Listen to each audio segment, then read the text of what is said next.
Hey guys, welcome back to another Rucking Saturday as I continue my training for this year's iteration of the Todd Bates 15-mile Memorial Ruck March. I haven't gotten a lot of training in so far this year, so today I'm out for a 14-miler. This is probably the fourth or fifth good ruck that I've been on.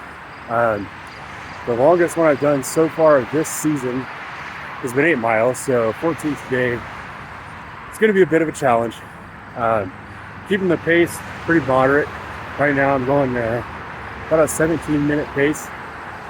When we do the 50, we're going to hold the pace about 18 minutes per mile. So I'm going a little bit faster than that, but not much. I'll probably slow down by the end of this. Some points to note, and I got a little bit of food. There's an Ohio State game today. It's not till night, but I do plan on, brought some money, plan on stopping and getting maybe a brat or something when I'm done by campus. The route that I'm doing today, probably something that's worth mentioning, is I started at Antrim Park, which is straight up 315. There's like a lake there, and it goes along the bike path. If you can see the bike path there. I'm basically just taking the bike path down to the Horseshoe, to OSU Stadium. I'm going to turn around, come back. Got a spare pair of boots with me, and a spare pair of socks. The boots, the reason I brought a spare pair of boots today is because I bought a brand new pair of boots for this year's season, because last year's had like almost 1,000 miles on them. And for some reason, the way the boots I'm wearing now are breaking in, the way they fold, like down by your toes, it's actually pushing down on my pinky toe. Like that fold is like going under. It's crushing my pinky toe on my right foot. I've never had that before. It's not a break-in problem. I don't know how to fix it. So I brought, those are my Garmont 670 whatever boots that they're called. I brought my Solomon's with me as well. Solomon's are an incredibly comfortable boot, but I like a 9-inch boot. Solomon's are more of like a high mid boot, and they don't have like the ankle support. It's not like I need ankle support, just I've been wearing tall boots for so long that I don't really care for that low mid boot. Maybe if I train them a little bit more, I get used to it. It's just kind of a personal preference thing. So got the Garmonts on today. Hopefully they work out, but I am prepared to swap out for the Solomons once I get down to the turnaround point. My little toe is hurting me too bad. I take off the Solomons. Aside from that little toe spot, I haven't had any problems with blisters this year. I still got fairly decent calluses left over from last year. My feet are strong. My ankles are feeling strong. Feel pretty good. I just have to get out there and get some miles in just to get my body adapted to carrying the weight on my feet again, which is, it's a different adaptation than cycling. It's hard to do cycling and rucking at the same time because your body adjusts to each sport completely differently. But the pack today is probably closer to 60 pounds because of the extra boots, some extra food, and I'm carrying a 30-pound weight back there. The weather, 64 degrees, slight breeze, it's beautiful. I think that's about it. I'll do my best to give you guys an update as we get a little further on. I think today, while doing this 14-mile ruck, I want to start kind of a video series I've been wanting to do for a little while. I just don't have time or the setting to do them. This I want to talk about the benefits of rucking. The funny thing is, normally when I'm not exercising, I don't have the energy to record, and making a video about rucking just doesn't feel right when I'm sitting at my desk. But today, I feel energetic. I'm only a couple miles in, and the weather is so great. And I think today I can actually kind of get some of my thoughts down on video. And so what I'll do is I'll probably just pick up the phone, record, put it down, walk for a while, and pick it up and go as we go along. That way I can kind of think about what it is that I want to say. So when it gets to the benefits of rucking, I think the first point that I really want to make is that being outside and getting your exercise outside is incredibly beneficial. A lot of the stuff that I'm going to talk about today is actually stuff that's in a book that I highly recommend people check out. That book is called Comfort Crisis by Michael Easter. Believe it or not, that's where I got the idea for the 50-mile ruck. Talks about a lot in there. He talks a lot about how our society has become too comfortable. That has made us weak and unprepared for a lot of challenges that we face, and it's also brought on a lot of mental health issues and some stuff like that. Because human beings, throughout our evolution, were outside. Now, one of the things that he talks about in the book is that modern humans, especially Americans, spend something like 93% of our time in a temperature-controlled environment. And that's kind of sad when you think about it. Nobody goes outside anymore, and there's just so many benefits to being outside, seeing the sun, getting the fresh air. It does wonders for your mental health. And I don't have all of the technical aspects or explainers that can describe to you about that, or all of the reasons why. I just know that over the last 2 years, I've been trying to get as much of my training outside as possible, and I've noticed a tremendous benefit to that. One of the other things it does is it kind of toughens you up, helps you get acclimated. I don't know if that's the right word for it. So that when you go outside in the winter, you're not so freezing cold. When you go outside in the summer, you're not burning up and melting because it's too damn hot outside. One of the other major benefits of like rucking is it's like when you're going for even a short ruck, like 5 miles, you're looking at an hour and 15 minutes to an hour and a half. It's kind of a long workout, but it's a long, slow workout. It's relatively low impact on the body, but you're outside, getting all the benefits of being outside for a long period of time, and you have a lot of time to kind of think. I do a lot of thinking when I'm out here on these rucks, a lot of pondering. But one of my other favorite things to do is, you can see I got my earphones in. I listen to a lot of audiobooks when I'm out rucking. So the fact that I'm outside in nature, getting fresh air, fresh sunlight, enjoying the beauty of all of the elements, I'm also taking in a lot of knowledge. I'll listen to like self-help books. I just finished a book called Dopamine Nation, another one called Scarcity Brain. Books about addiction, what causes addiction, how to help people with addiction, that kind of stuff.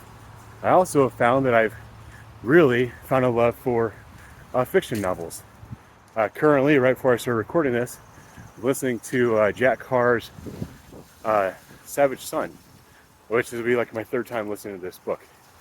But I don't know, I find that I actually get a lot of relaxation done when I'm out rucking that I wouldn't be able to do if I was at home, because my attention span does not allow me to do that. If I'm at home, I'm going to go downstairs and start editing videos, or I'm going to work on a project around the house.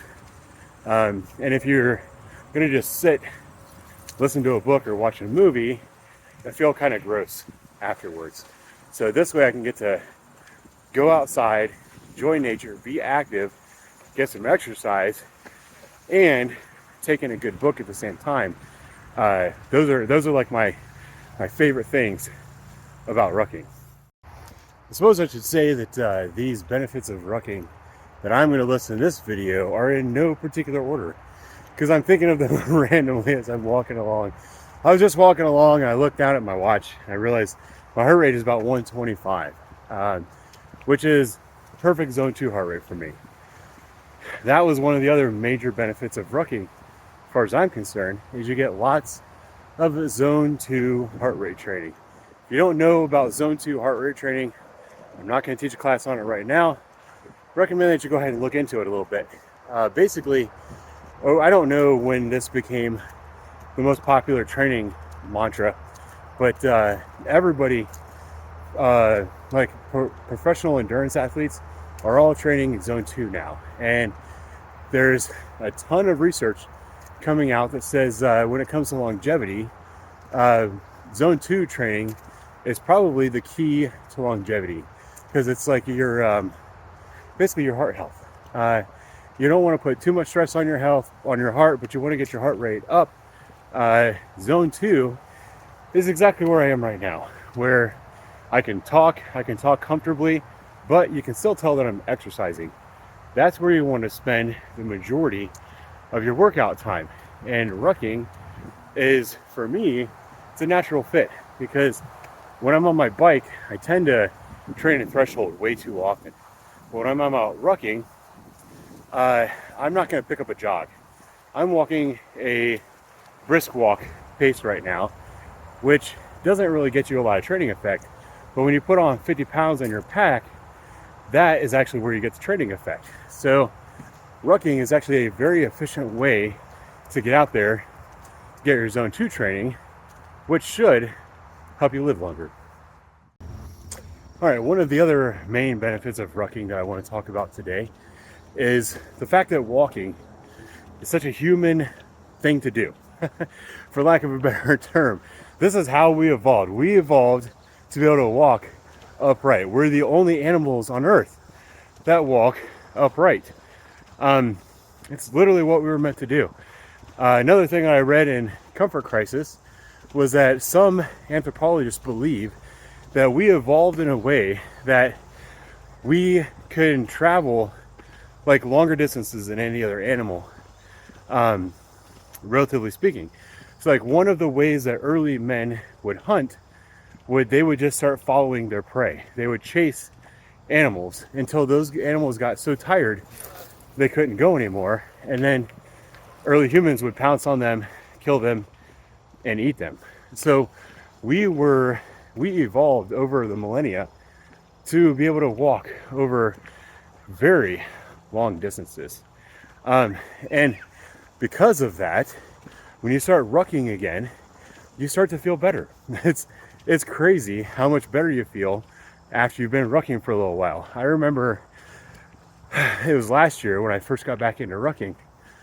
I remember standing on scenes, because a police officer, standing on scene with my duty belt, my body armor, and all that stuff on, was like 40 pounds or so. And you used to just get tired standing around, because you're used to sitting in your car, sitting on your couch, sitting around the majority of the time, except for like when you go to the gym or something. And I remember telling my friends, I was like, you know what? I've been doing all this rucking. I feel so much stronger just standing here. And it's really hard to describe how it feels, other than telling you that the converse is true, or the inverse converse, whatever. So, when I started rucking again last year, I had been cycling, had done a little bit of running, but primarily cycling, lifting, CrossFit type stuff, doing my heavy squats, deadlifts. And when I started rucking, my feet hurt like hell.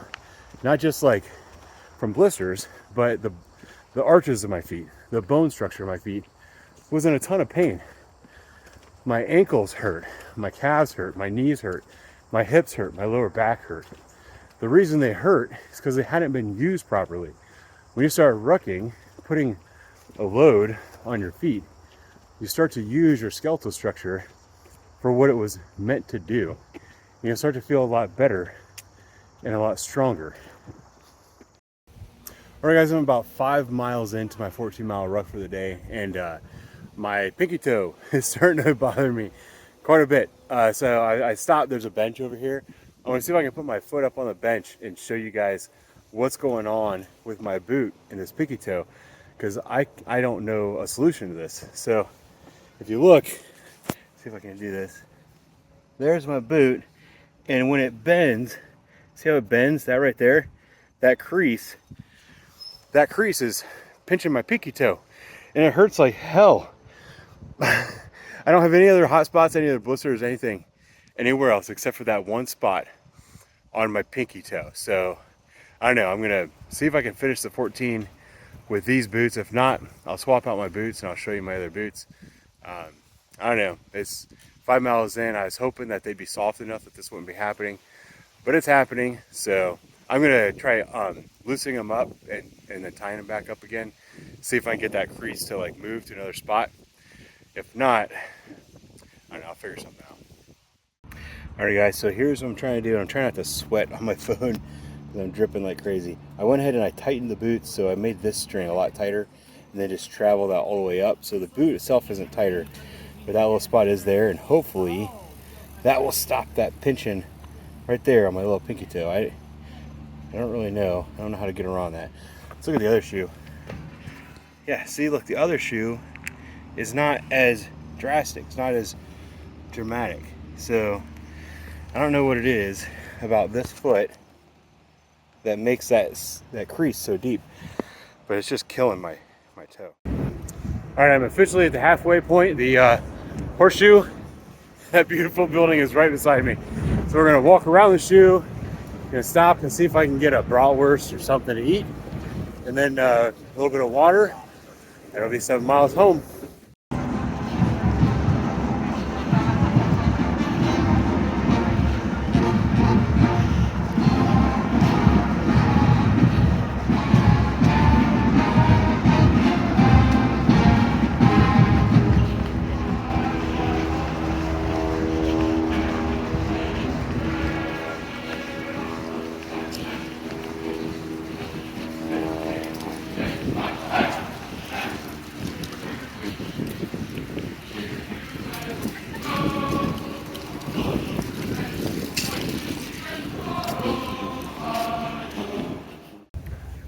Alrighty, I'm on the way back. I just passed over the 8-mile mark, and I want to talk about, I think, my final point about the benefits of rucking, as I've got sweat dripping off my hat. I think the final point that I want to bring up, and probably one of the most important parts about things or benefits of rucking, is that it's difficult, it's challenging. We as a people don't do enough stuff that is challenging, or we don't challenge ourselves often enough. Absolutely not physically. You need to get out there, challenge yourself physically, because you never know when you're going to have to do it, and it's going to be a necessity, not just something that you want to do. Yeah, when you get out there and you do this stuff, you do these difficult things and you challenge yourself, you gain that confidence, so that when something does happen, you find yourself in a really bad situation, you're less likely to freak out about it. You know how to fight through whatever it is that you're fighting through, get through that challenging moment. If you challenge yourself on a regular basis, doing difficult, challenging things, the rest of your life is going to be a lot easier. You know, challenge yourself on your own teams. And that is probably one of the greatest benefits of getting out here and rucking. It's difficult, it's hard, it hurts. You want to quit, but you can't. And then when you push through that moment where you wanted to do nothing more than quit, when you push through that point and you keep going, the feeling that you get from that is absolutely impossible to describe. You know, you're going to gain a little bit of that confidence when you're out here doing your 5, 8, 10, 12 mile rucks. But then when you go out and try to do a 20, 26.2, or heaven forbid a 50, like I've done last year, I'm going to do again this year. When I tell you what, last year when we got to like 36 miles, I didn't think I could go on anymore, but I had to. I didn't have a choice, because I made a commitment that I was going to do this, and I trained for this, and I couldn't quit. And I pushed through it, and I can't even begin to tell you the feeling of elation I got when I finished the 50 miles, knowing that I set out to do something I didn't think I could do, to be honest. And then I did it. And now I want to share that experience with others. You need to get out there, get out there and challenge yourself and do difficult things. That way the rest of your life isn't as difficult. All right, guys, I'm about 9.5 miles in. I just passed the benches that I stopped at when it was like 5 miles. in, like on the way out. Man, I'm getting washed out by that sun. Sorry about your luck, video. But yeah, I'm about 9.5 miles in, so I'm like a little under 5 miles left to go. I think I am gonna stop and change my boots just to keep my pinky toe from getting chopped off. I don't know what's going on with these things, but it is not comfortable. I see a bunch up there that nobody's at, so I'm gonna stop there. I'll show you guys my boots, show the ones I'm gonna put on, change my socks. Might even take some pictures of my feet if they're not too gross. Then I'll get moving on with my new boots and stuff. One thing I wasn't able to do when I was down at campus is get any water. So I don't know how much water I have. I'll check the level. Might need to stop at someone's house up here on the path. See if I can get someone nice enough to give me some water. I might have enough to get back. We'll see. But next check-in is going to be changing the boots. Alright guys, so here's the boots I took off, and here's the Solomons I'm going to put on. This is the boot that's been bothering me. If you look at that little crease right there, that has been digging into my pinky toe. I haven't taken my socks off, so I don't know if I'm going to show you or not. But this one isn't as bad. I don't know if you guys can tell. But this one here, I don't know. Maybe when I get home and I set these things out to dry, I'll put something in there. Maybe that can pop that out so that when it folds, creases somewhere else. I don't know. There's no toe cap. Well, I guess there's a toe cap here. I don't know. Maybe I'll get someone to take the toe cap out and that'll make that stop creasing so hard. We'll see. But I'm going to put on the Solomons. These are super lightweight. They weigh about 100 grams less than these ones. And they definitely, I've never had a foot problem in those. It's just, I like the higher top boot personally. So, going to do, change my socks, put on some new boots. I'll get rolling here. Alright, I lied. I'm going to show you my nasty feet. That is the toe that has been taking a beating. And that is more than a hot spot. That is going to be a big, nasty blister. That's going to take up, it's going to be just as tall as my toe is wide by the time it's done. So that's because of this little crease right here in that boot. This is the second pair of boots I've had. The first pair, I did not have any problems like that. Like, stuff here on the side of your foot, that's all normal. This is all normal callousing. That one right there, that's not normal. That's unusual. So I gotta find a solution for that.